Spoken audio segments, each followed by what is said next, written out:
Sasa ningependa kutambua wachungaji wa Anglikana ambao hawajatambuliwa waweze kusimama na waje mbele hapa. Tafadhali Anglican clergy ambao hatujatambuliwa mtakuja ili mtajitaja tunapoendelea na ratiba hivyo. Karibuni. Wale ambao walikuwa wametajwa tayari hamuna budi kuketi sababu tayari tulishawafahamu ninyi. Asante sana, karibuni. Thank you. Nafikiri ni jina mahali ambapo tunahudumu tunapoendelea hivyo. Asante. Bwana Yesu asifiwe. Ni Reverend Silas Ruto na hudumu katika parokia la St. Paul's Kidiwa kule Eldoret. Poleni sana. Itikadi zote ikizingatiwa, naitwa Elijah Bitung Nango. Kwa neema ya Mungu mimi ni mchungaji wa Kaptagat na tumeleta pole zetu za Kaptagat kwa familia. Ni mchungaji Reverend Elisha Sawe, mchungaji wa parokia la St. Mary Chefkiro Parish.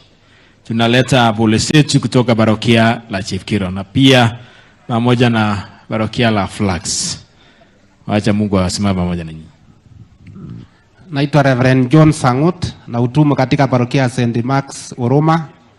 Tunaleta pole zetu kwa familia na parokia la Jororket na Chepkorio. Poleni sana. Bwana Yesu asifiwe. Kwa majina ni Reverend Christine Kiptum.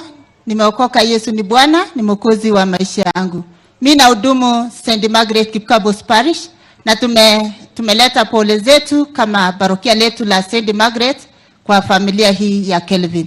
Na Bwana awabariki. Bwana asifiwe. Kwa majina naitwa Reverend Abraham Lagat kutoka shule ya upili ya Kiblondi High School, Diocese ya Kapsabet. Mungu awafariji, poleni sana. Bwana Yesu asifiwe. Reverend Job Waweru Chege, mchungaji wa Naiberi Parish na pia Rural Dean wa Kipkabos Dinari. Tunaleta pole zetu tukiwa Dinari ya Kipkabos. Poleni. Bwana Yesu asifiwe. Venerable Charity Lagat, mchungaji Bishop Muge Parish na pia Archdeacon St. Matthew's Cathedral.